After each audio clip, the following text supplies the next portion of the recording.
बाळाचा जन्म होतो त्याला कोणी सांगतं का ही तुझी आई आहे म्हणून? गरज लागत नाही, कारण त्या स्पर्शातून त्याला जाणवतं. 9 महिने ज्या माऊलीच्या पोटात तो राहिला, कारण तुम्ही जे खाता तेच बाळ खातं त्याही वेळेस, तर 9 महिन्यात त्याला कळतं आई कोणती.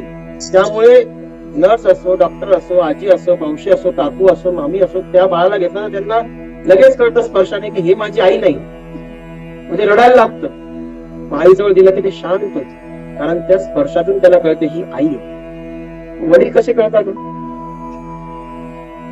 ज्या वेळेस एक चेहरा नित्य त्या मुलासमोर येतो आणि आई सांगते हे तुझे वडील, हे तुझे वडील, काका, भाऊ, मामा, दादा आले की ती म्हणत नाही की हे तुझे वडील, पण एक निरंतर चेहरा आला की त्या बाळाला कळतं की हा चेहरा आला काही म्हणते हे तुझे वडील, हे तुझे वडील. मग त्या बाळाला कळतं की हा निरंतर जो मनुष्य आल्यावर आईला आनंद होतो, आई सांगते हे तुझे वडील, हेच माझे वडील आहे.